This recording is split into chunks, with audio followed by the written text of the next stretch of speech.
At least you came down Main Street with it, man. In this one, they kind of come down Main Street pretty early. They kind of came down Main Street with that. I mean, they were... Where did you get this phrase, all of a sudden, come down Main Street with it? I don't know. I've used that like 3 or 4 times. Yeah. I don't know. Okay, it's just all of a sudden, I mean, and you just keep saying it during this episode, and Maybe I'm like... that should be the drinking game for this one. No, I think I've only said it 3 or 4 times.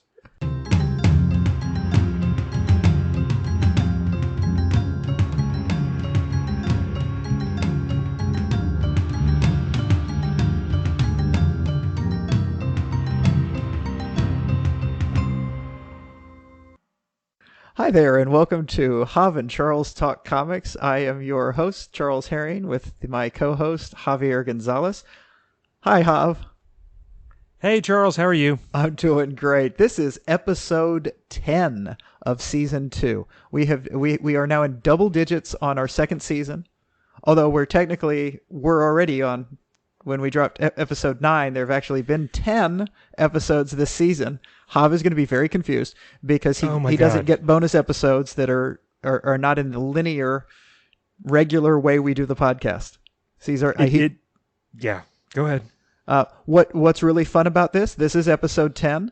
We had our first bonus episode dropped, not last episode when episode 9 came out, but prior to that with our good friend Caesar Acala, and because a large percentage of our fandom, our listeners, wanted Caesar back on, we're going to do another bonus episode talking about Thor on our next episode. The percentage of that people was Caesar saying to me after he and I went and watched Thor was, hey, let's get another pod together. So he's a large percentage of our listeners, so we do listen to our listeners. Exactly. Those that are not slack-jawed yokels.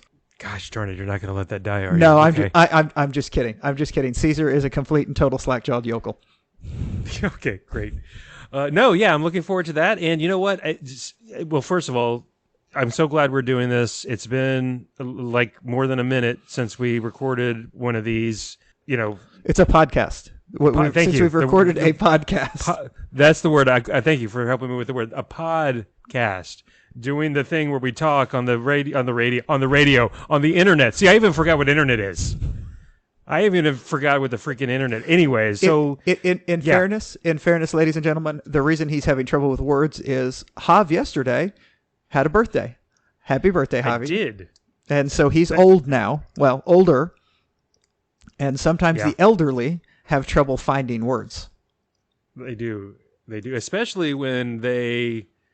I took yesterday off from work because I'm self-centered and it's my birthday, and went to play golf, and thought, no, I'm going to tee off at 8:00.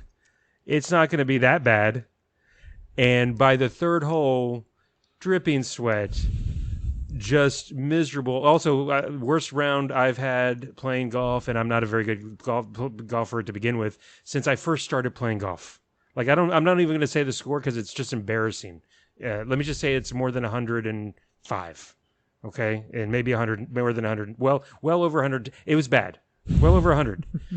It just could never get... Anyways, but thank you for the happy birthday well wishes, Charles. And this is kind of a nice follow-up to my birthday.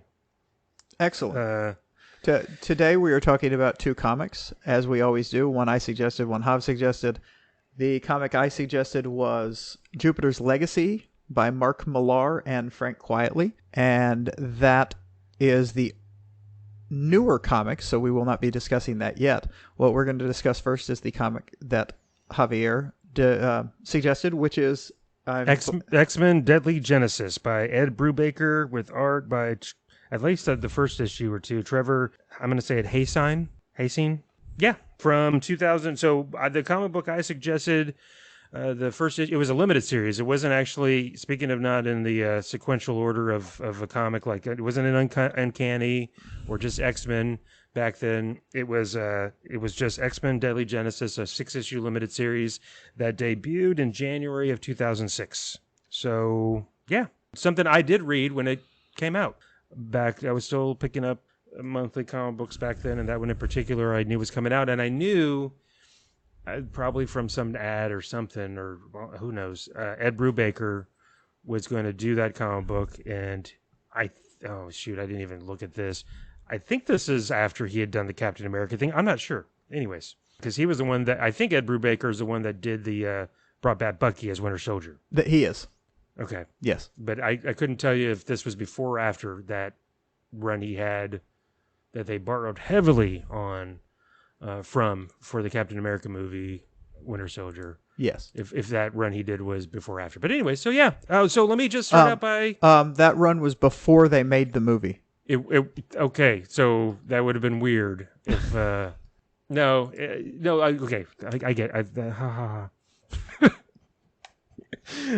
Hey, let me just ask off the top, right off the bat, what'd you think of my suggestion this go around? I don't remember.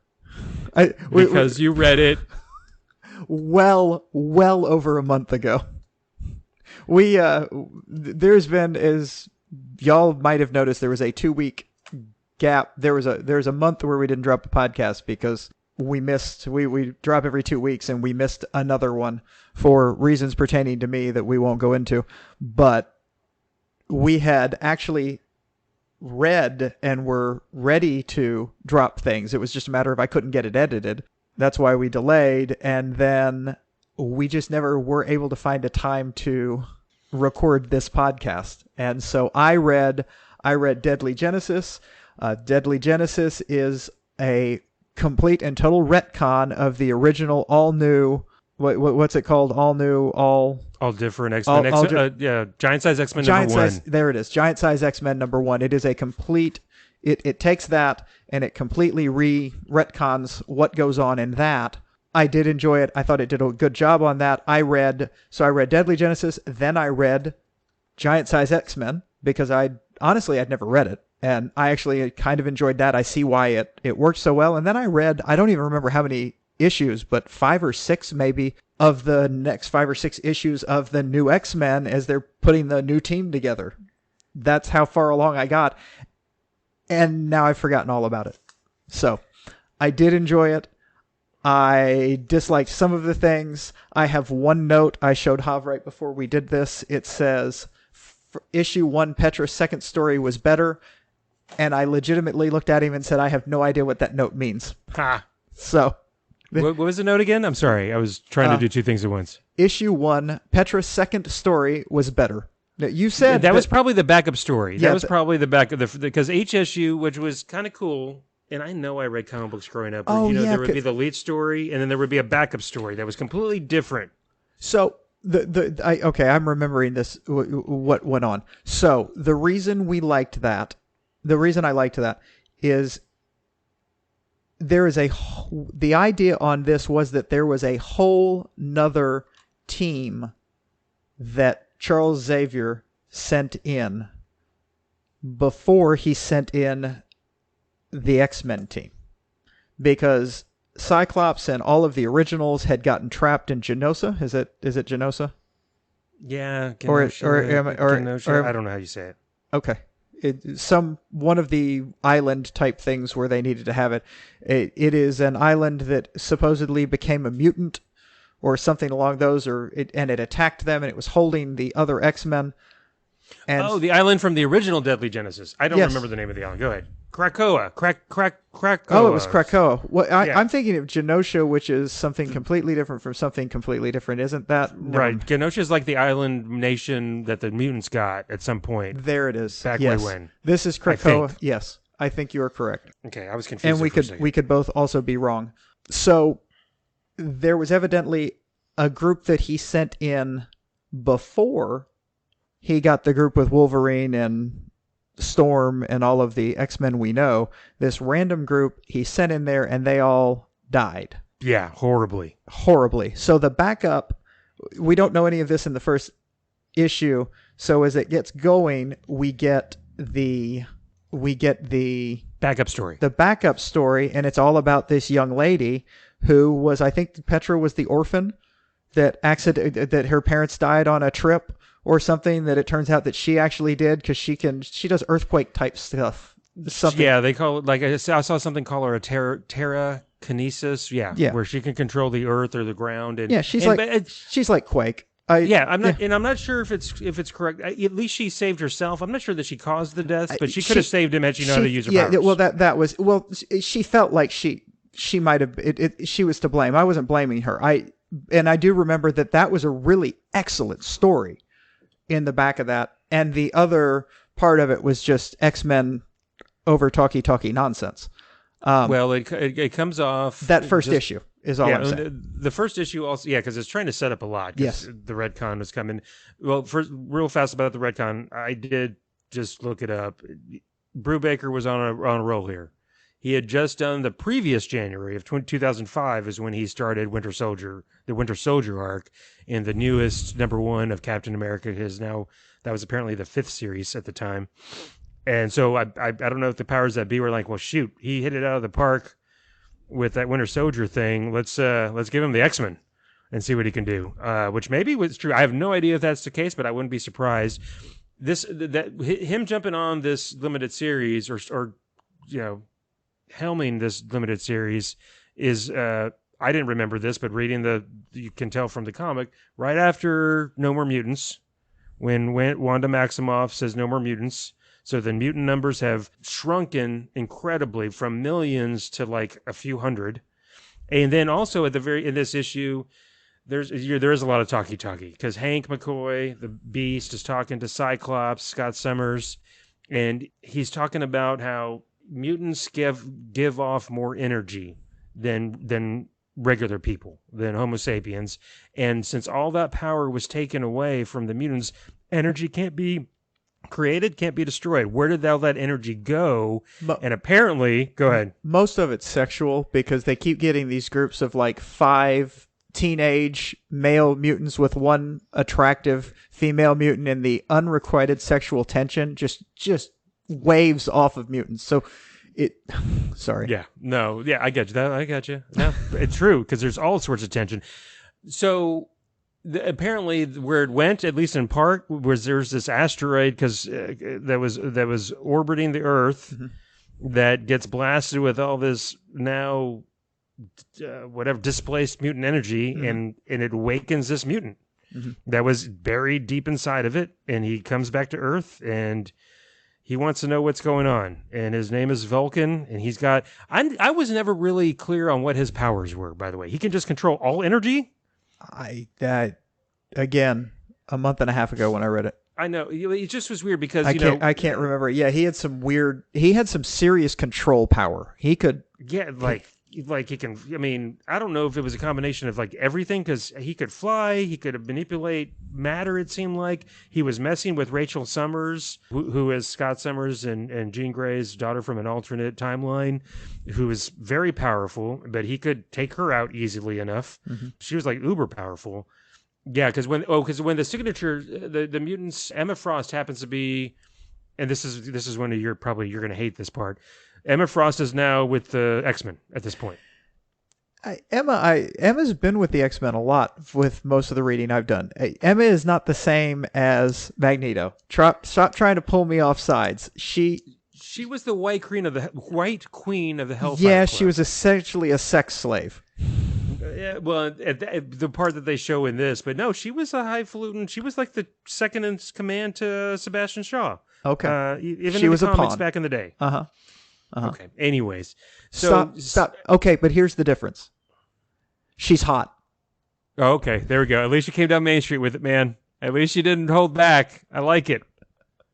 She doesn't wear a lot of clothes in the comic books, ladies and gentlemen. Hey, no. She's hot wearing a lot of clothes. What? Oh, you only notice women when they're undressed? No comment. Okay. No, okay. That was, a good, sexist. Good, nice one. That was a good comeback. So Emma's on Cerebro, and then their Omega level mutant comes out of nowhere. Or maybe past Omega level, whatever the hell that means. Yeah. And then Vulcan's trying to figure out what the hell happened, and then we're figuring out where Vulcan's coming from. It's taken all my willpower not to spoil it at this point, unless there's something else you want to talk about. You can spoil it. The thing is, they're thinking it might be Professor X. Oh yeah, because they're like, Professor X is missing. He's missing. You find out if you've done all the reading I've done on something. Well, no, the reading I've done was reading all of X Factor. I mean, literally, I finished everything from where we started to everything that they had since then, including one that they just abruptly finished, which ticking me off because it was getting good, and they brought back the Beyond, and they brought back Monica Rambeau and them came into it because they were doing stuff with the fleshy ones and from Really? the thing we didn't talk about. Yeah. Well, Ah. because we talked about that some other author could do some stuff with it. Yeah. They did in an X Cool. Factor kind of arc. Okay. And it was nice. But Charles Xavier, the reason he's not around is he got demuted. Yeah, he got his powers taken away. Uncoupled from his powers. So he's just a dude that can walk, and he's a professor somewhere else doing something because he makes an appearance in that run. Okay. So All right. that's why I know that. But you can spoil away. Go ahead. Well, okay, so we come to find out. So we're introducing at the end of each issue. You're introducing these mutants, and then you finally get introduced. So he goes. I forget the order. It's like Petra, Sway. Sway has the ability to like slow down time, see a little into the future, which is a cool power. Darwin, who was prominently featured in X-Men First Class, has the ability to just adapt to any situation. If he's underwater, he grows gills. If it's nighttime or dark, he can see in the dark. When Hela tries to kill him in X Factor, he becomes a god of death. Really? Really. Again, read all of that. Wow. Okay, see, I didn't read that. Okay, cool. Well, no, it kept going on. I told you. Yeah. I read No, that's awesome. every issue of that arc. Nice. Roughly how many issues did you run through? I don't know. I don't count. Okay. I kept going many- until they were done. Okay. A lot. And then, It was a good run. Vulcan is backstory. So all these people have really sad backstories. I don't remember Sway's so much. Oh no, she stopped time when her parents are gunned down in a random drive-by when they're visiting New York, and she stops time so she can get away but doesn't save her parents. Darwin looks a little different from when he's young. His dad leaves. His mom resents him for that. She immediately wants to give. As soon as somebody, but he's incredibly smart and brilliant from a young age. So much so that people are offering her money to send him to their boarding school, and she's like, "Yeah, can he stay there? Perfect. I don't want him here." And kind of just sad. And then Vulcan is a slave to some alien. He's an planet alien or slave. something. Yes. Yeah. All that, and then you find out that Vulcan is Cyclops and Havoc, Scott Summers and Alex Summers' long lost brother. It's almost like X-Men is a soap opera.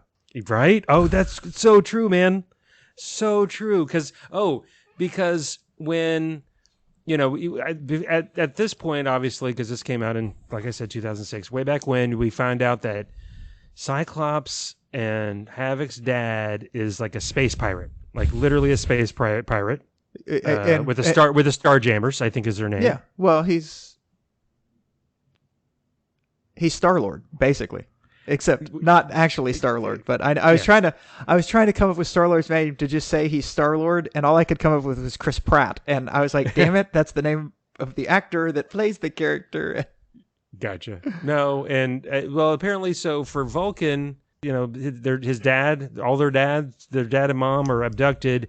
His mom is pregnant with Vulcan. The alien that abducts their parents kills the mom. Dad, I don't remember dad's name. This is Mr. Summers. Thinks that the unborn child that his wife was carrying is also dead, and just never thinks about it again. Why would he? She's slain in front of him. He might have thought about his lost child, but he's not going to go hunting for the dead child because he thought he was dead. Yeah. And then at some point, Vulcan gets away, gets these powers, gets away, gets back to Earth. I don't remember how, quite frankly, because it's been a bit since I read it. And the first time Xavier meets him, he kind of figures out, like, oh, wait a second, his brain patterns are really similar to Scott's and Alex's and their dad. And he tells the dad, he's like, look, I'm pretty sure this is your son, by the way, but don't tell anybody.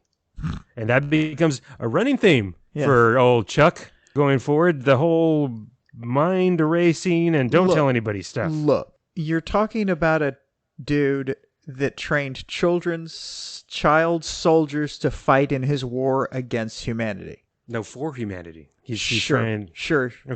That's what I know he's a freedom fighter, He's one of the good ones, He's Charles. a freedom fighter. Once you have a child army, it doesn't matter what side you're fighting on. Yeah, this is kind of over the top, but yeah, you're absolutely right. Because, first of all, so going back to the original Giant Size X-Men, the whole premise of that is his original team gets captured. Yeah, the child, the original the child army, and then they bring in a group of adults and international Kitty, too. Hold on, and Kitty Pryde, a 13-year-old. Well, she wasn't on that. They brought her. Team.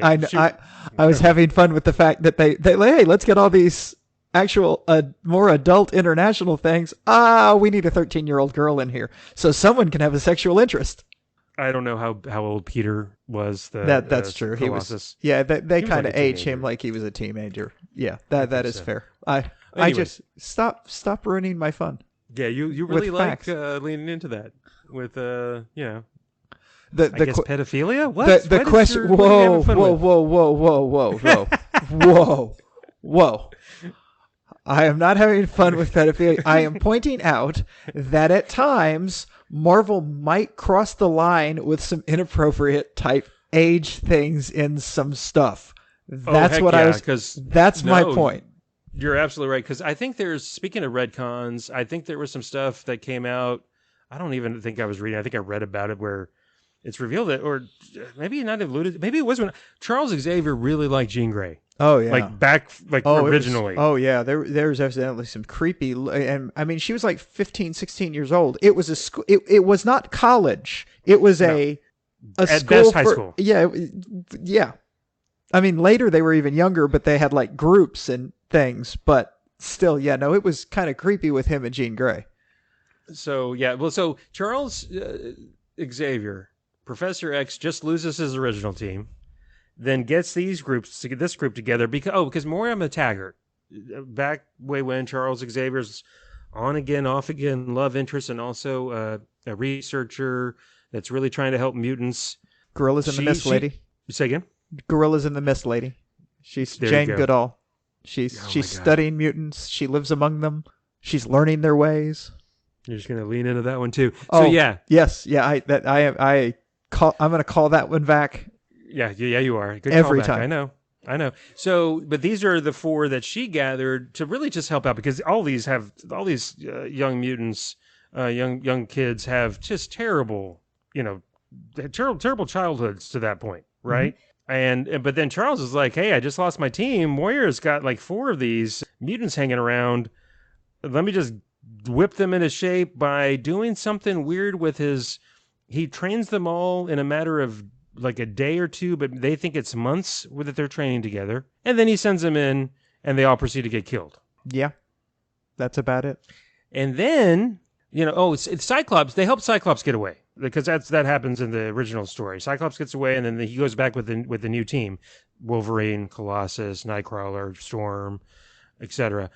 I'm missing a couple. Anyways, yeah, there's the Native American and the Japanese hero that don't hang around very long. Oh yeah, they were gone in the first few issues immediately after that. One died. The Native American. They killed off the Native American right away. No, they never killed him off. I don't think they killed him off. No, did they? I think they did. Okay. Yeah. Well, they did not do a great job with that character, but I've seen him later, so they brought him back. If they killed him off, they bring him back. But I know they had his younger brother for a while. Okay. Was somehow involved, but I think they retconned and brought, or he wasn't dead, but not. But dead. he was not a good character. He was not a well written character, is what I'm trying to say. Yeah. No, I believe it. I remember that, and neither was the Japanese fellow. And I remember people saying that back way when. I mean, it was like, well, we threw in different things, and but you missed hard. You just had to have conflict, and you did it in a way that. See, that's the problem because they wanted the Claremont conflict going on, and they really wanted that banging heads and things. But when you start, it just remember Giant Size X-Men. I know it wasn't Claremont. Yeah, I mean that's also something. But I told you I went reading beyond that. You did. Yeah, you did. Yeah, and so I guess he had to kind of take what he was left. Maybe that's why he got rid of them. Yeah, maybe. It was Thunderbird was his name. Thunderbird. Okay. Yeah, And maybe I'm making up that I don't think the Japanese member was on there. Never mind. The Japanese member was on there. Was there really? Yeah, Okay. there was I thought he so. was Sunstar or Sun something. I didn't think I was making that up, but okay. No, you I are don't know. correct. There was Okay. there was a star sun type thing. Okay. Anyway, anyways, bunny trail there. Oh, so after he gets this group of very young mutants that were not really ready to do this, probably killed, he decides that Scott Summers, Cyclops, shouldn't remember that they all died so he could live. So mind wipes him, like you do. And this is something that old Chuck does apparently from time to time. Oh yeah, he just keeps doing it that's a over and go-to. over. He's you caught me sleeping with your mom. Mind wipe. Yeah. I'm just assuming he's that guy. I mean, if you're gonna mind wipe people, you're gonna do it for just whatever. Mind rape in Marvel and DC Comics is there's just a lot of it. Yeah. Well, and again, Charles Xavier seems to really lean into that and do it. I believe this isn't the first or last time he's done it, but I don't know. I don't remember off the top of my head. It is certainly not the last time he did it. He does it. Not cool. And so, oh yeah, go ahead. He does it all the time, and then he refuses to do it sometimes because he refused when Kitty Pryde asked him to wipe Aunt May's memory of Peter Parker being Spider-Man and Ultimate Spider-Man. He refused to do it, which is actually the right thing to do, but oh no, then he's not going to do anyway. Yeah. You didn't read that far in Ultimate Spider-Man, but No. Kitty Pryde and Peter Parker had a relationship in Ultimate Spider-Man. Oh, really? Yeah. Well, I think you told me that. Yeah, you told me they're that. they're both 15-year-olds. It was appropriate. Yeah. There you go. Okay, and I can't help myself. It's Sunfire. There it is. I said it was Sun something. You were absolutely right. But I think he was actually Dutch. There you go. Dutch, but his family moved to Japan when he was really young. So, yeah. So, guess what? Everybody's a little upset with Professor X at this point. Yeah, well, and the way they do so Vulcan is, by the way, is just kicking ass and taking names. Like, he is just... He's overpowered. Yeah, I mean, Scott Summers, Cyclops shoots his, laser beams from his eyes, whatever Gail Simone calls it. Concussive blasts. Yeah, and he just kind of diverts it. No big deal. Can manipulate it. Mm-hmm. He can deal with Rachel Summers' telepathy and presumably telekinesis too. But somehow, because at the end he wants Professor X to share with everybody what he did to him and his team, and Professor X shows up and can't because he's depowered. Oh, that's right. But it's in this that he comes in this. That's they find him. Yeah. See, I thought it was. Yeah. See, again, I thought it was X Factor because I read so much of that. But no, you're good. Well, yeah, but they use Rachel Summers. Rachel Summers mind links everybody, so everybody can see this terrible thing that Charles Xavier did way back when, and then Scott, Cyclops remembers or is just horrified, and you find out Moira McTaggart, I guess, has died at this point. I don't know if she's still dead. Oh yeah, and this is when they kill off Banshee, man. Banshee died. Remember from the original X Factor run? That's right. That's why I conflated the two of them. Okay, that's why I conflate because during that X Factor, Banshee dies, and his daughter Siren, is on X Factor. And refuses to believe that he's actually dead, which was still hilarious to me. Yes, like what's everybody crying about? He'll be, and even if he is, he'll be back. It'll be fine. They all come back. Yeah, no, that's right.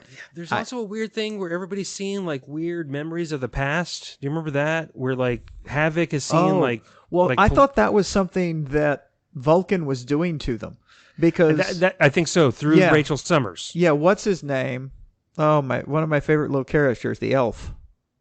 Nightcrawler is having flashbacks to being hunted by villagers who thought he was a demon. And literally with the burning... with burning torches. Crosses and torches, except they look like zombies instead of just... They all had kind of like zombie... Matter of fact, I almost put it down. I was so ticked off at you when that first issue. They all have these, what looks like zombies. And I'm like, this son of a bitch made me read a zombie thing. He snuck it in. He didn't even warn me it's a zombie thing. And then it didn't turn out to be a zombie thing. But man, for a minute there, I was like, you rat bastard. The cover, right? The cover absolutely looks like it's one of those Marvel zombie comics from back then. Yeah. We were gonna have war. This was gonna be a completely different podcast. So, you son of a. So everybody finds out that Professor X did this. All the X-Men find out that they have teammates that they really that have died in service of the cause that they didn't know about. Well, Then you find out that was the other thing Xavier did to these kids. He put them through 3 months of training in 24 hours in their minds. Right, I mentioned that just a second ago, but yeah, he compressed it in like a day or two. I apologize. I was not listening. That's okay. I've done that before, famously, during our movie podcast just recently, where I was looking at something or trying to read something and then just said something. Yeah. Anyways, so yeah.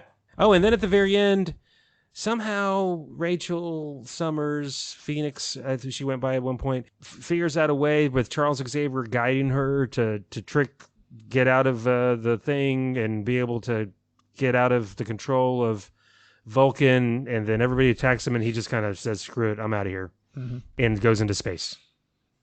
Well, right? Isn't he going into space to realize that now he can go and F up the people that enslaved him? Maybe they're the people he should really be mad at?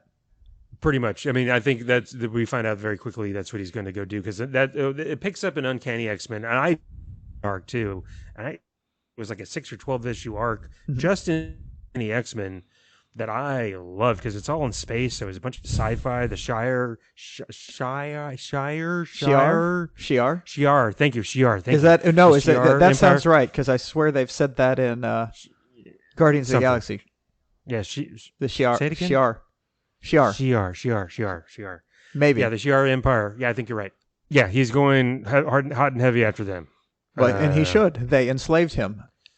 And didn't they accelerate his growth too? Yes, they did. Yeah, so he went from being a wee little baby to old enough to slave well. I mean, geez, yeah. Well, and Havoc even makes a like, there's no way you could be our brother. The age is all wrong, and then he was like, oh, okay, never mind. He got put in the vat. I mean, it's what they do in space when they, yeah. So yeah. I mean, I enjoyed it when I read it, but yeah, Charles Xavier does not come out of this smelling very good. Does he ever? I don't think so, man. I mean, really, can't we agree that he is a quasi-villain? So maybe him thinking, hey, yeah, let's put Magneto in charge of the X-Men. He can't do any worse than me. I mean, he can't mind rape them. Oh, yeah. I mean, they were best friends at one point, right? Yeah. And probably, it kind of still are, you know, Dumbledore and no. He was a student. I'm taking back to Grimwald. Grinwald, the evil wizard. They were best friends. Well, actually, they were lovers, and they broke off. But look what he does to Harry Potter. The whole time. I mean, really, Dumbledore's quasi-evil as well. He's a very Charles Xavier. Well, sure, this kid has to die, but we'll save other people, and I'm going to groom him to die. Oh my God! You've gotten way more into Harry Potter than I did, my friend. Oh, I've watched the movies maybe once each. Maybe. Oh, really? Oh, never mind. Oh, I apologize. You never read anything. Wow. Yeah. No, it's that's right. I forgot their books. I apologize. That's just rude. Because of the accuracy. Because of the accuracy. You know that I don't like the non-picture books. I'm well aware of that. I forgot. I just assumed that you read a children's book. Oh, well played, sir. I mean, I read them all. I mean, I've stopped reading them since she's a TERF, but... Yeah, God, all that shit, man. Yeah. Anyways. But I can't let me... unread them. Yeah, no. Yeah, and I have a good friend of mine. Him and his daughter, one of his daughters, I mean, they grew up reading them together, and then all this shit comes out. And just like, I don't know what to do with all that. Yeah. What you do with all that. Much less if you have a kid, and not that this is my friend's situation, but much less if you have a kid that is...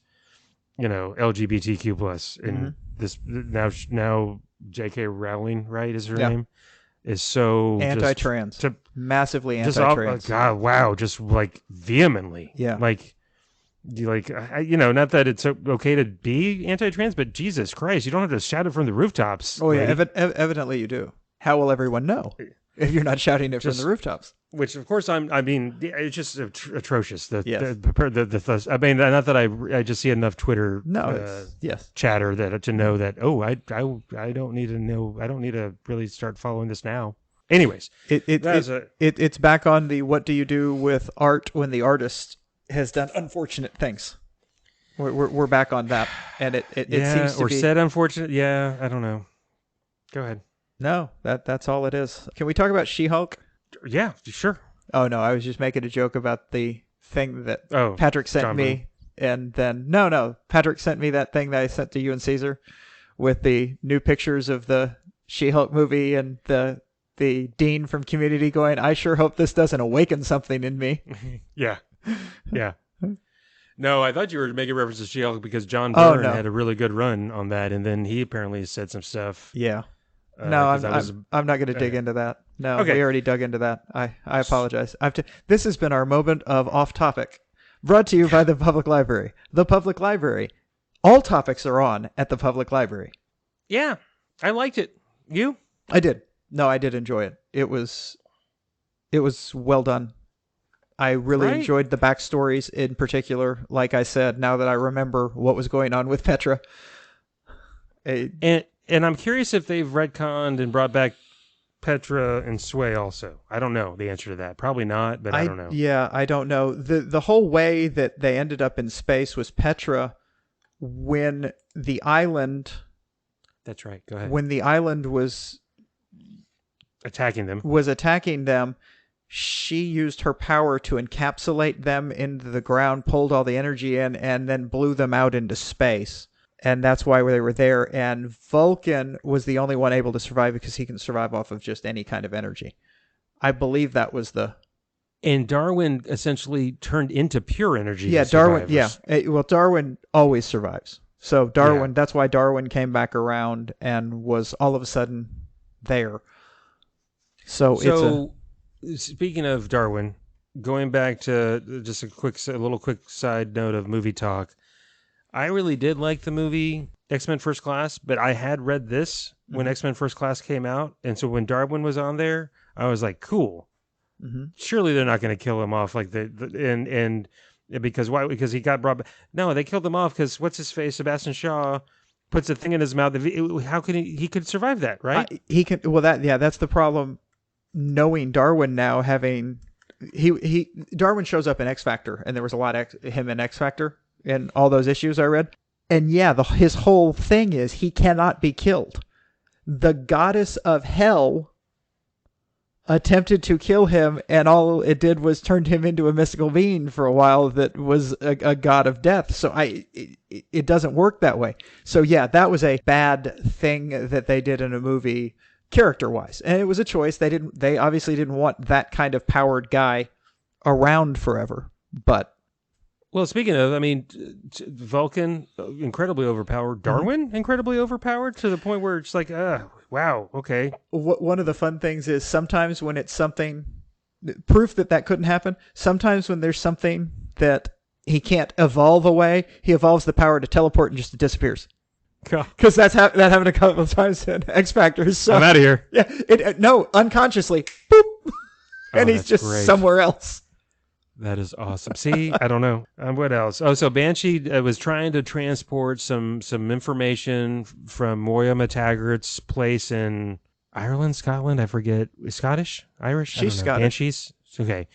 From Scotland to Westchester, New York. Banshee's Irish. She's Scottish. Okay, there you go. And he's on a plane, and then the Blackbird, the X-Men Blackbird, is on a collision course with his passenger jet as it's about to land. Banshee at the time is having some problems with his power, but he figures he's got to do something, so he jumps out of the plane, flies towards this thing, and it's going to try to stop it with his sonic power, and it doesn't work. And he takes the plane head on and loses, of course. So that's how he dies, unfortunately. Yeah, I don't know that there's anything else. Any other thoughts on this one, Charles? No. I'm trying to think. Moya MacTaggart I always liked when I read it. Mm-hmm. I think she's dead in this at this point in time. I don't know if she's still dead after this or ever comes back.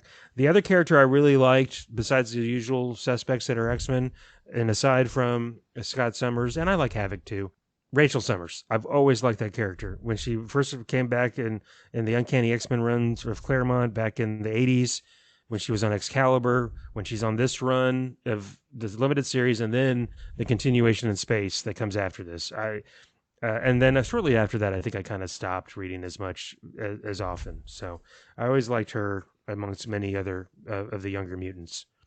That's it. Cool. And then, yeah. So you had me. I mean, are we good to go to Jupiter's Legacy? I believe we are. I believe we are. So then we could hold on. We could take a small break and talk about mail. Oh no! Gosh darn it! We have an email address that y'all are welcome. Good Lord, he's so easy. Just I get genuinely excited. I know. No, we do not have mail, but we do have an email address, havandcharlestalkcomics@gmail.com. We have a who's it, what's it? Website? A website. Hav and Charles. Sorry. A website? Yes, it is a website. Ladies and gentlemen, I mentioned that Hav was a year older. I'm older than Hav, so when I make that joke, yeah, you're kind of shooting yourself in the foot. Yeah, no, there. that amuses. That's why I did that, is it amuses me. But no, my brother Patrick put us together a website, havandcharles.com. You can email us through there. There's a message link or an ask questions link or something there. I don't know. I've never been on the site. Because you don't know how to use the internet. I don't know how to use the internet. It's a series of tubes I've given to understand by a learned leader in the government. So we also have internet things. It would be very Twitter? Yes. It would be very helpful if where you listen to podcasts, if y'all liked and subscribed to our podcast, it actually helps other people find it. And although we love our listeners and we are very sorry that they found out some of the things that Hav and I say in private about them. That you say. Go ahead. Don't try to rope me into your bad mouthing. Hav and I say things privately that we, like everyone, that we don't necessarily want anybody to hear, and we apologize that they might hear them at some point. Oh my gosh. But it would help. It would help our podcast get out to other people if you liked, subscribed, if you can write a review about how awesome Charles is and how Hav is. He carries me. He's suggesting that he maybe just host this thing by himself or replace me with Caesar. Yeah. Sadly, we posited that, and Caesar said that'd be great. Then he'd replace me with the chimp. Yeah, yeah. He knows how this plays, how it would play out. He'd have to take you out right away. He's not gonna. He's no dummy. So yeah, just thank you all for listening. So I suggested a Marc Millar. Oh wait, the Twitter JNC Talk Comics. Yes, it is the Twitter handle. I'm Hav Gonzo Tweets. Yes, is my handle, and you're Herring Red Reel. Yes. So there you go too. Just FYI. Okay, now go ahead. And we do on occasion have fun on Twitter. We do actually sometimes. Sometimes we're silly. I didn't, in between here. Well, before we jump into Jupiter's Legacy, I really mean it when I tweeted out that if you were listening to the last episode, and I can't caution you enough, if you try to play the drinking game of drink every time Charles curses during the last podcast, you'll probably have to go to the hospital. You might get alcohol poisoning. You definitely shouldn't operate any type of motor vehicle, motorized or not. Bicycles, no. Motorcycles, automobiles, and probably shouldn't even try to walk, because Charles was on a roll last time with the cursing. It was actually impressive. I did not remember cursing that much during it until I was editing it, and I did text Hav as I finished. I was like, "Oh my God, I cursed so much on this." And then when he listened to it after it dropped, he texted me back. He's like, "That's where you can't play a drinking game with this. I'm not a young man anymore. Even if I was, I don't think I could. Are you kidding?" And in fact, I hadn't. You texted me when you were editing it, and I didn't tell anything to my wife Julie. And we were listening to it in the car, because I like to listen to our podcast when it drops to see how badly I did and blah blah blah. And no, I like to listen to it because sometimes I forget everything we talked about. And even I think until Julie's like, "Wow, Charles is cursing a lot this one." I was like, "Yeah, right." Oh yeah. So no, I just wanted to mention that. Don't do that. I don't think I've cursed yet this episode. Because you listen. I know. You're holding back. You're holding back, big man. I gotta average it back out to about how much I curse during an episode, because I do curse. That's why, honestly, my mouth is why I put an explicit warning on our podcast, because I have been known to drop the F-bomb a lot. Yeah. Yeah. It's one of my, but not that much. Weird. Yeah. I mean, and you know what? It wasn't like you were forcing it. Oh no, I was just in that kind of mood. And yeah. It was just coming out. Yeah. Yeah. But no, it was fun. As the unpaid interns said, it seems like I'm going through some stuff. On another note, we are looking for a new intern. If you would like to run a Twitter account, it could be a paid position depending on how much Hav wants to pay them. Ooh, so it's unpaid. Okay, so it's still an unpaid. It's still you will have to be able to wrest the password out of the current unpaid intern, because as they have pointed out, they have the password, and that's why we can't fire them. And they will continue to throw shade. Hopefully more at Charles now than me, but both of us. So they're mean now. Yeah, just a little bit, and really not doing a very good job sometimes with the Twitter account. I think it has to do with the not unpaid part. Yeah, maybe. So yeah, okay. So you suggested Jupiter's Legacy. Yes. Some of y'all may know it as a comic book. Some of you may know it as an okay Netflix adaptation. They started. Marc Millar has a contract with Netflix now, and they came out with Jupiter. They came out with the first season of Jupiter's Legacies, and then they canceled it. They didn't put that much. They did not put as much money into it as you normally would put into a comic book television show. I enjoyed it because I'd read it before, but it did leave a lot of people wanting. This has been one of my favorite non-Marvel comics from when I originally read it, because it really touches on good themes. Because what this arc, we actually, the set we read was volume 4 and 5, when in reality it was the first 2 volumes. Did you, by the way, did you go ahead and read the second one? We did have a month and a half. No. Okay, good. Yeah. Yeah, because I originally had said to read the first one, and then I finished it and then read the second one and said, hey man, I read both of these. And said it was like 6 months ago when we started this. I hoped you read both. Feels like 6 months ago. Yeah, no, and there's almost no way I would have had to have, because it just cliffhangers. It would have cliffhangered the crap out of it. Yeah, it does. And that's why I continued and said read it, because it was just, oh, okay. It's really, really getting good. But that's what came out first, and what it is, and what it was, and what it will become is... Nice, Jerry Jones.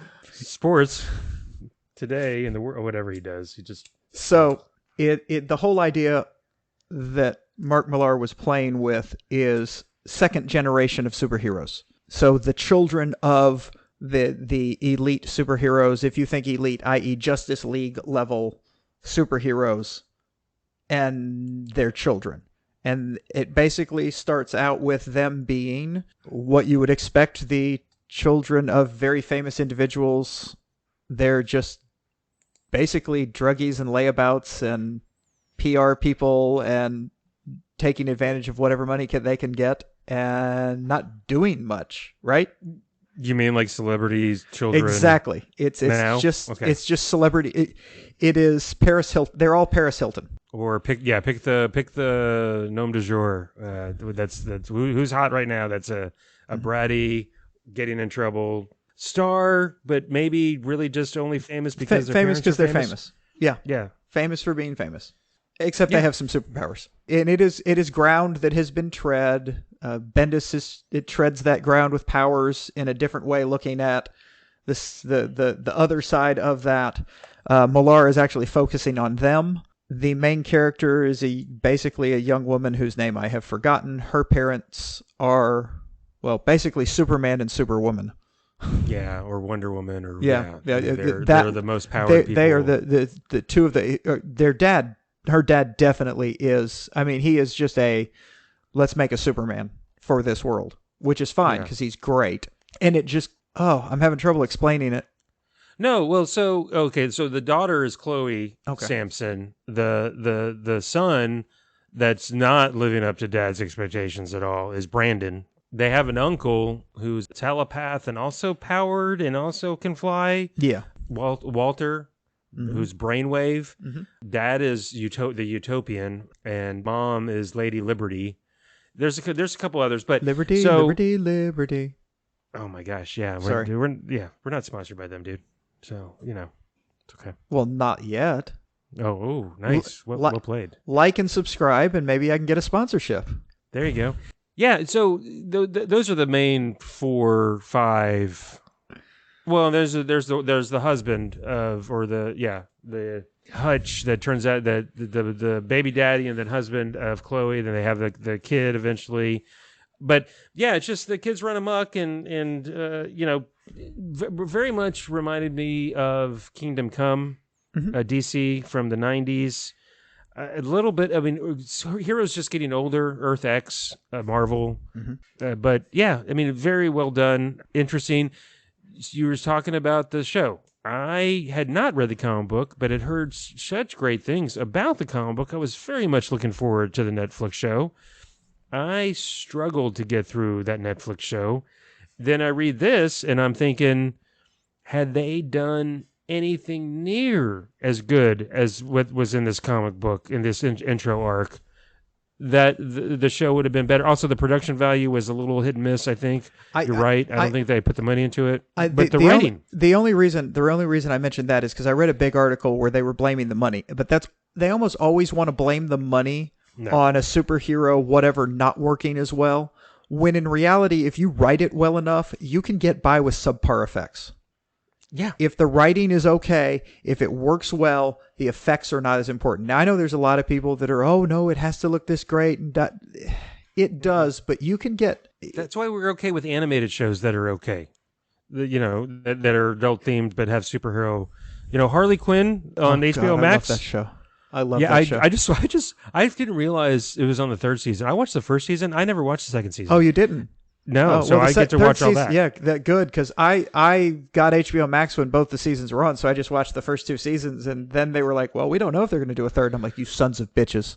Well, and my point in mentioning animated shows, or, shoot, I know I was a kid, but I liked The Incredible Hulk back in the day. You can't tell me those special effects were all that kick-ass, but the story was okay. No, it just... I don't know who decided, and I didn't pay enough attention to the credits of the Netflix show. How much Millar did or didn't have? Oh, he has a lot of control. In translating he has it. a lot of control in that. This is his thing, but it was kind of a miss. They did some stuff I liked in that show, and I may go watch it again. Although I definitely would have if they got a 2nd season. I liked it. I just didn't like it nearly as much as I liked the comic book. And I think I only liked it mainly because I'd read the comic book. Does that make sense? No, that makes absolute sense. Yeah. That makes a lot of sense. It's just and they didn't go as quick. They tried to put too much stuff in. Right. They tried to stretch it out because I think they were like, we're going to make this really long and do it, but you have this really tight 2 seasons right here, and they could have done what they did in the comics was, okay, do this first season the way this first arc went, then do the 2nd season the way this went, and then just flip back around and do the other 2, because the way he wrote these comics is he did the first 2 arcs, which the Netflix versions on Hoopla are 4 and 5. Was it 4 and 5 or 3 and 4? Yeah. No, go ahead. Anyway, it doesn't matter. 4 and 5. No, yeah, I think... I don't know. So then he went back and he said, okay, now we're going to do the origin, because they talk about the origin. You see the origin of the original superheroes. It's during the Depression. Something's going on. The gentleman that becomes the Utopian realizes there's an island out there. Well, they lose their dad loses all their money in the stock market. They lose everything in the Depression. And all of this bad stuff is starting to happen in the world. And he realizes that there's something out there, and they go out and they charter a ship, that he and all his friends, and they go to this island and they get powers. There's something there that gives them powers. Turns out at some point it's aliens, or they think it's an alien ship that's the island or something. Exactly. Yeah.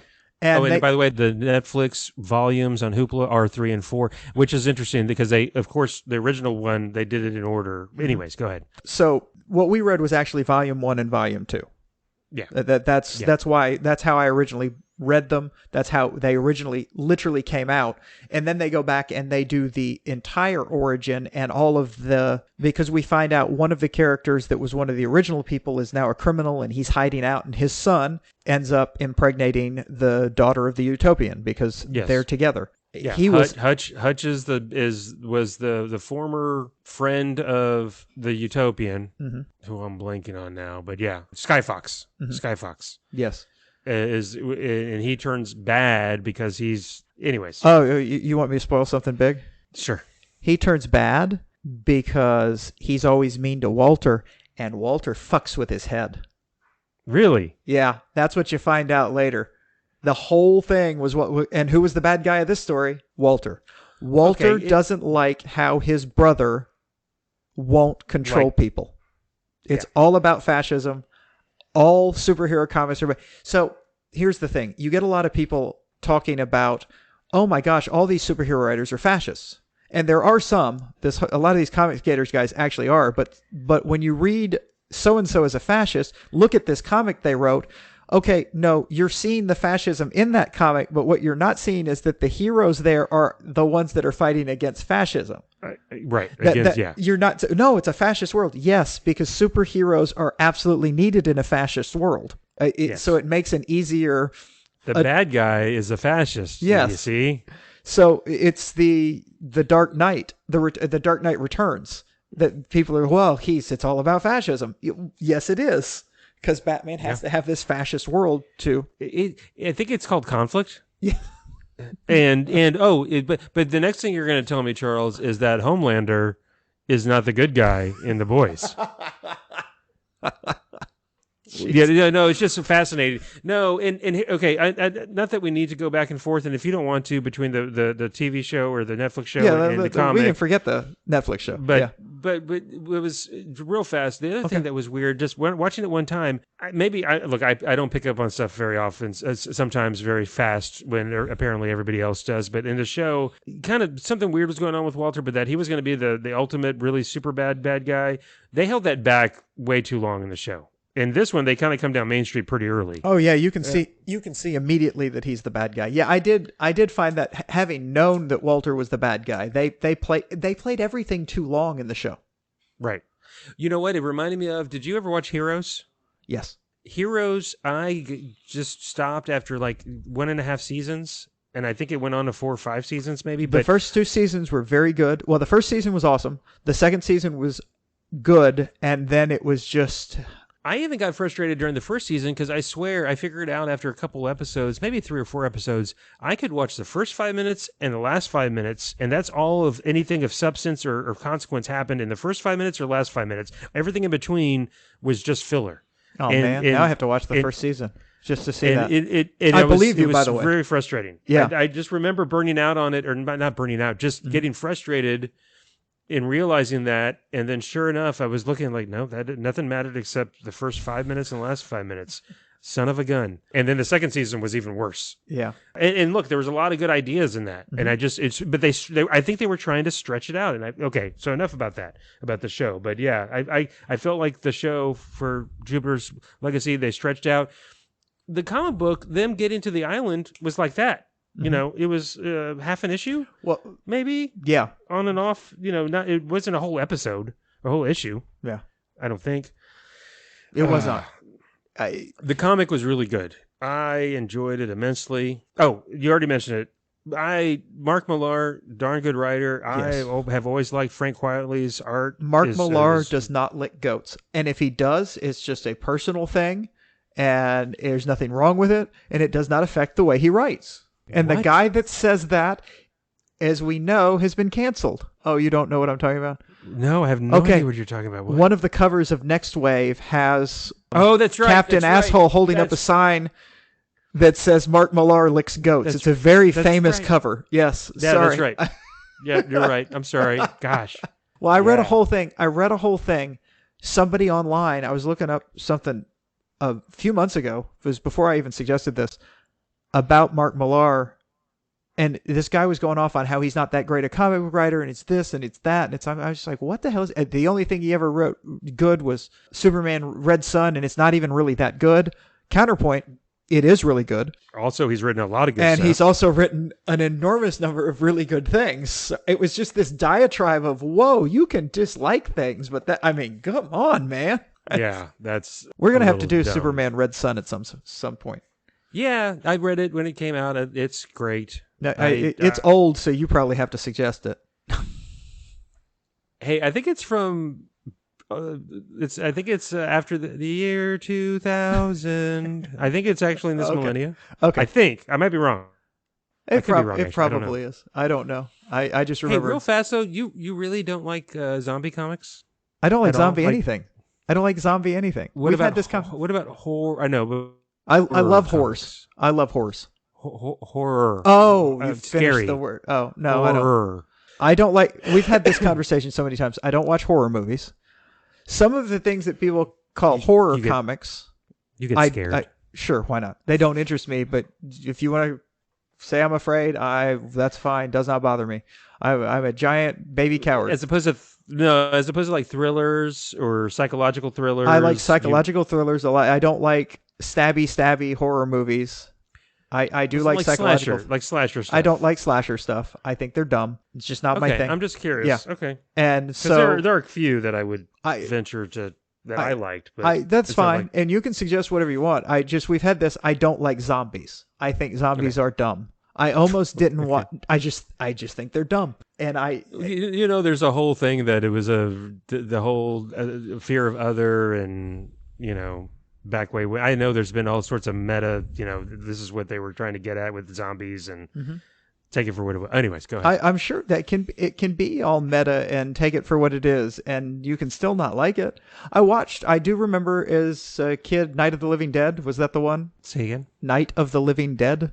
The original one? Yeah, I think I watched part of that, and I was like, the black and white one. yeah, Yeah. as they're breaking through the house, and I was like, Yeah. okay. No, those movies don't tend to scare me. Now, don't get me wrong, I get jump scare like anybody, but no, they don't. They don't scare me. I'm not interested. What about like movie? I know this is weird, but like Hannibal Lecter, which is Silence of the Lambs. I like Silence of the Lambs. I like Silence of the Seven. Lambs. Seven was a really good movie. Although somebody pointed out that the end just absolutely does not work in Seven. Not because not just on a time period on Head in the Box versus where he is and where everything. The timeline in the movie just doesn't work. Oh, okay. I've only seen it once, I think. So, I think I've but seen it remember once too. liking It was a really good movie. That's fine. And there's a reason why he plays a serial killer so well. Yeah. Okay. Yeah, He there's that probably is. too. There's that too. Okay. Yes. Okay, that was a weird little. So yeah, you find out also, man, Utopian is kind of a hard ass, right? Everybody's got to live up to his ideal. He is old school Superman. I mean, like literal old school super, like the Superman they first made. He brooks no nonsense. He is that particular guy. It is his way, and it is the right way, and it is the right way. But you could do it better. And apolitical. And his brother, Brainwave Walter, is wanting to get in there and tell him how to run the show. He is incredibly smart, and he thinks he's figured out a way that he can fix all of these problems. And he's going to, and his brother tells him he can't. So he gets with his nephew and basically sets Utopian son. Yeah, and he basically sets them up and gets a group, and they end up killing the Utopian. They kill Utopian. They kill Utopian's wife. And they go after every superhero that they think they will stop is loyal, including his sister. And it ends up fairly quickly. They run this out pretty quickly. Oh yeah, just like that. They to have the son of the Utopian is the president of the United States. And this kid is kind of a waste. He is a moron. It is this, oh, you're the son of the Utopian, I can use you. Walter is not that popular type of guy, so he can use him and be in charge. So he's controlling him the whole time. And they try to kill his sister, who is actually pregnant. She ODs and finds out she's pregnant with... Right. Brandon. With Brandon's baby? Is that? No, I think the son... Okay, well, no, but hold on. No. Let me think. No, that's Brandon. Brandon's her brother. What's the kid's name? I don't know.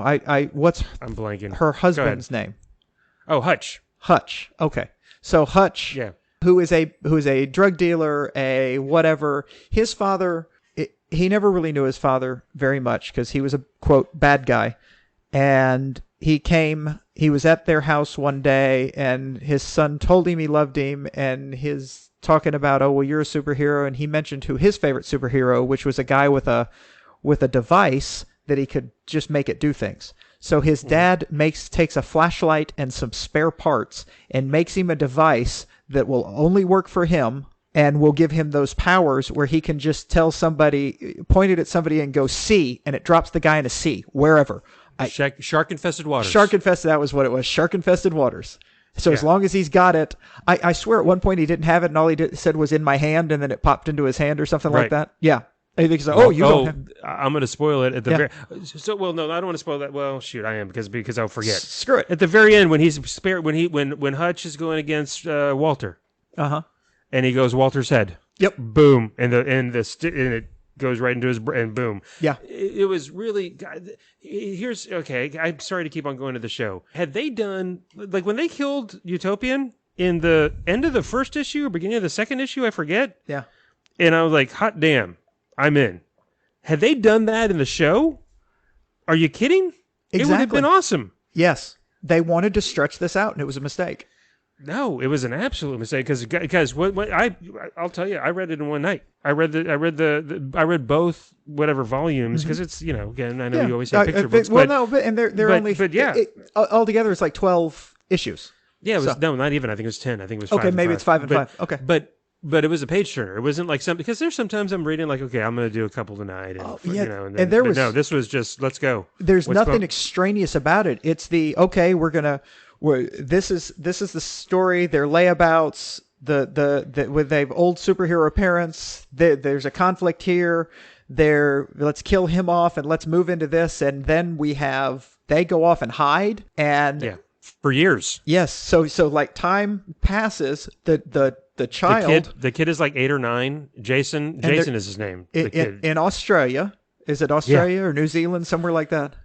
Oh yeah, because the United States has turned into just a hellscape dystopian where they have essentially martial law. They've done away with religion, and so no freedom of religion. It's just no religion. They're doing all sorts of crazy ass shit that's not working. Surprise, surprise, because they're trying to do top down fascist shit. And Walter's just an idiot. He's not as smart as he thinks he is. He's not as smart, and then the kid, Utopian's kid, Brandon, is a complete idiot. He's an idiot. He's a lech. He sleeps with anything that moves, and he's not hiding it, and he's just not a good person. Yeah, it's just really just over the top. And so basically, there are two types of superheroes: those that work for the government and those that end up in prison. There's dead or hiding. That's what. Yes, so they're hiding.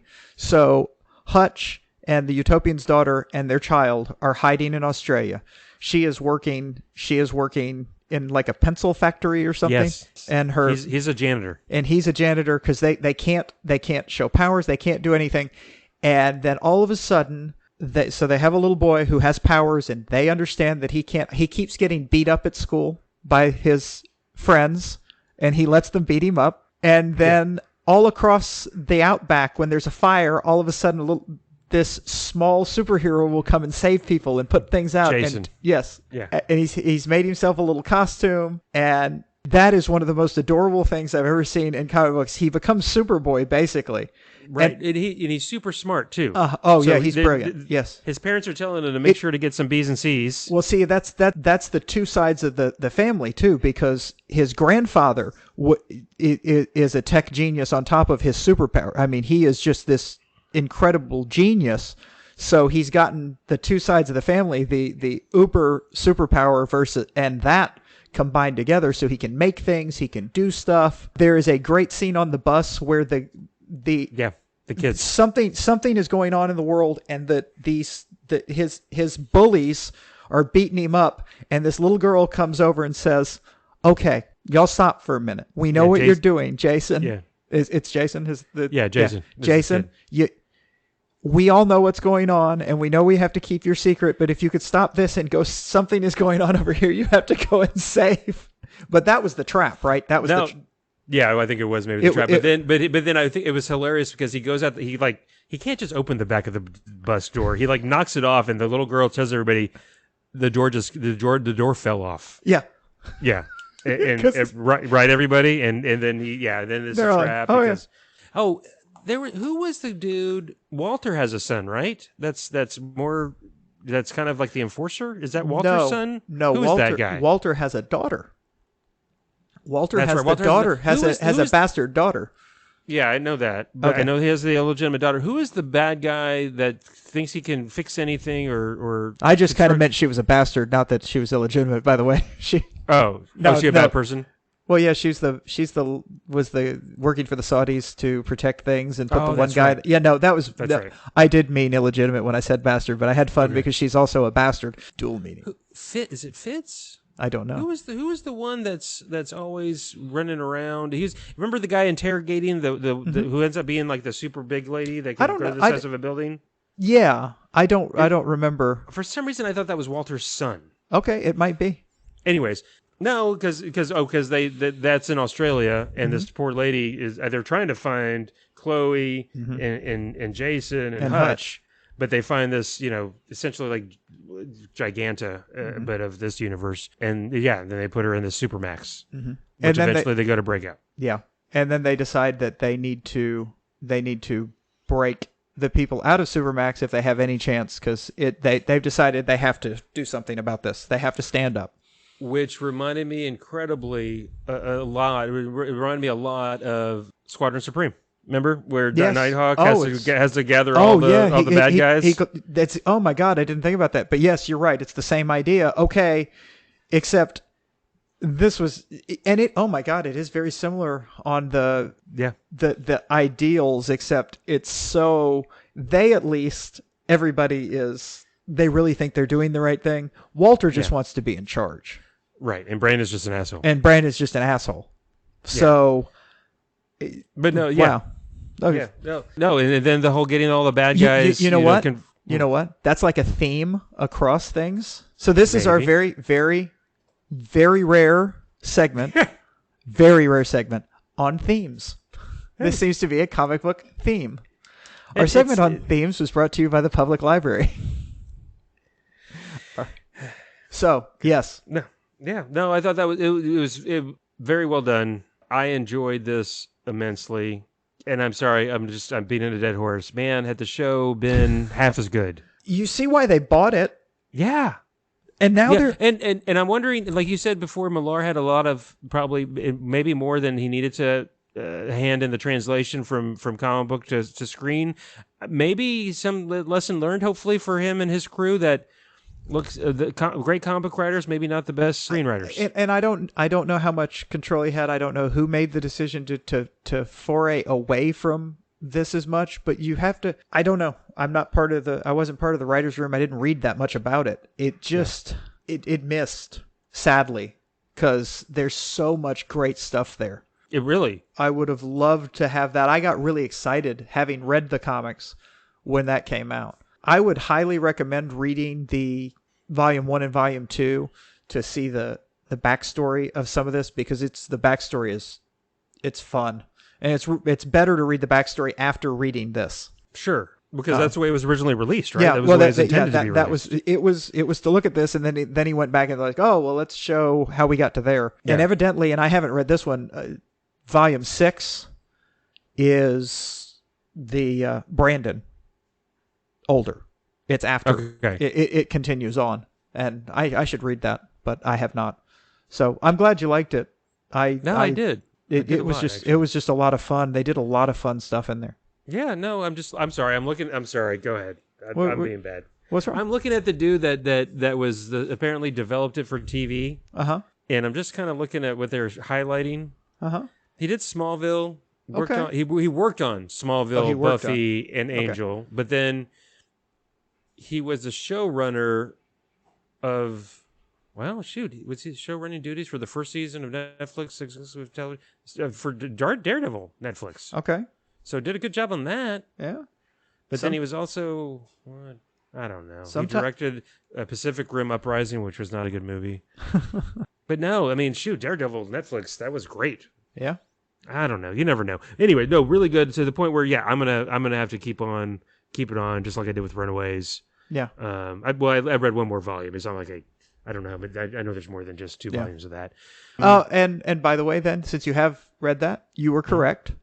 Yeah. On Runaways, it was the whole thing. Yeah. What? The double switch. What didn't I say it was It's been a while since I read that. Wasn't it the sun? Yeah. Yes. That it was the sun. You were correct in who you thought the the traitor of the group was. Yes. Yeah. Okay. So okay. I was very pleased with myself when you said it that I gave nothing. I didn't think I gave anything away. You're a poker face on that. Yeah, and I tried to because I was like, I bet he's going to get it because it. I don't know. I just had a feeling you were going to get it right, so I was ready for you to say it. Okay. Well, I mentioned this earlier in this podcast. I swear, I'll be watching something with my wife, and there's a reveal. Uh-huh. And I swear I feel like a little dumb sometimes because I swear she'll look at me like, "Really, you didn't see that coming?" I was like, "No." She's like, and she's nice about it, but I feel like she's like, they kind of came down Main Street with that. I mean, they were throwing all the hints, and I just know it was like, "Oh, really? That's the bad guy." Oh, wow. Where did you get this phrase all of a sudden, come down Main Street with it? I don't know. I've used that like 3 or 4 times. Yeah. I don't know. Okay. It's just all of a sudden, I mean, and you just keep saying it during this episode. And maybe I'm like, that should be the drinking game for this one. No, I think I've only said it 3 or 4 times. Doesn't rival anywhere near how much you cursed in the last one. Anyway. Yeah. No, these were, hey, I'm patting myself on the back. You actually like this one. Yeah, I did. Yeah, Jupiter's Landing was awesome. That was my suggestion. Ooh. No, Deadly Genesis was good. I did like it. Did you? You said you read on. Did it peter out on you? Did you kind of stop? Just there was too much going on, and I pretty much just in my life, and then politically, I've been on Twitter too much, and it's just been, So I don't know why I stopped. I haven't been reading a lot of comic books, which will rectify that fairly quickly by reading comic books. Okay. Well, we're going to do some more of, right? Yes. I'm actually thinking about, so I think you said we're going to do our next, it's not going to be episode 11. It's going to be a special episode. That's right. It's a very special episode with the 12th episode of the season. With our returning guest.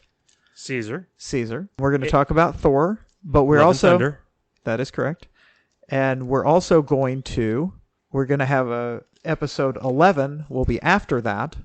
And we're going to talk about what we're going to read then, because we're also going to have a guest on that. We're going to have my brother Patrick. Yes. He has read one of these comics, so he may not read yours because he said something about, Hobbs comics sound like they suck. It was his words. He might lie and say he didn't say that, but who are you going to believe? I wonder who I'm going to believe. Or Patrick. I don't know. I suggest you believe Patrick in this instance because he said nothing like that. I know exactly. No, yeah. Again, I was guessing maybe. So I did pick. So the reason I did that is he and I had talked about him being on one, and then he finally told me, he said he finally read Invincible. So that's what I'm suggesting is the first volume of Invincible. We've talked about it. I know you've read it. I've read it multiple times. Love to read it again. It is basically a mashup of Superman and Spider-Man. And well, speaking of not getting stuff, until you told me it was a mashup of Spider-Man and Superman. No, never, I know. Never put that together. You do that a lot. No. I know. It's endearing. Is it? Yeah. Yeah, I don't know. All right. Do you know what you want us to read? Yes, I do. Good. We are going to read Exit Stage Left. Ooh, Snagglepuss. The Snagglepuss Chronicles. And for once, I'm 99 I'm positive. Mine is going to be more recent than yours. Okay. Yay? I don't know. No, I like that. I've read it. So yeah, It's by Mark Russell, who also wrote The Flintstones, which we talked about. which was incredibly good. Yes. And this is incredibly good and very, I won't say it's similar. I mean, it's similar in the fact that they're both cartoon type adaptations. And they're very similar on the, hey, let's take this just awesomely away from their roots. Yeah. But while sticking, I guess, with their roots. Yeah. So, no, I that'll be fun to read. And Patrick will probably like that too. So he might read Cool. that. He might say for once, Hav suggested something good. He I bet you he might. He might. Maybe not you, but he might. Well, hey, any other housekeeping or anything else we need to tackle on this, our No. 10th podcast of season 2? No, I think that is good. How many podcasts have we done, by the way? How many did we do in the first season? Like, I know off the top of my head. I don't know. You're the bookkeeper. No, I don't know. Okay. No, I really don't know. Oh. We did, oh shoot, I don't know, man. All right. 14? If only there was this No, app. we did 14. We did 14? That's what I'm looking at, I think. Did we do 14 plus 1? Yeah, maybe. Plus the one with Caesar, plus your test comments. Yeah, my joke doesn't count. Yeah, my which little did just 5 great numbers. Gangbusters.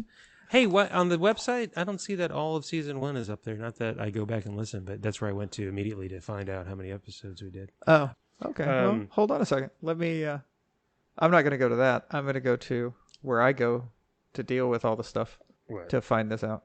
Spotify? Yes, Spotify. That's my go-to thing for everything. No, I'm going to our hosting site. Oh. Okay, season 1 had 14 episodes, so 15, and this is our 10th. This is our 27th episode. Ooh. Wow. Nice. Yeah, I was just curious. I don't know how many episodes we'll do this season, but I guess it's already July, and we'll probably knock off at about the same time. It's actually August, but okay. What did I say? July. July. Oh yeah. It's been a long month and a half. July. You even got the months wrong. It's been that rough. July 2nd was the last time we recorded one, and it is August 12th. So we've had quite a layoff on recording. So thank you very much for everybody that listened to this, especially this end rambling of this podcast. You know what, though? You didn't call an issue an episode of a comic book. Do you know that? I'm so proud of you. Oh, I appreciate that. Do you know that you did? Did I really? Yeah. Yeah. Okay. Yeah, you On did. me. Earlier you did, and I left it alone because dude. because I'm not an asshole.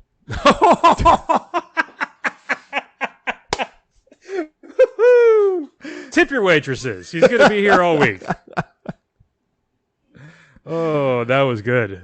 Hey, thank you everybody for listening, and hope you keep on listening. Yeah, thanks Charles for doing this. Thank you. Until next time. Goodbye. Bye.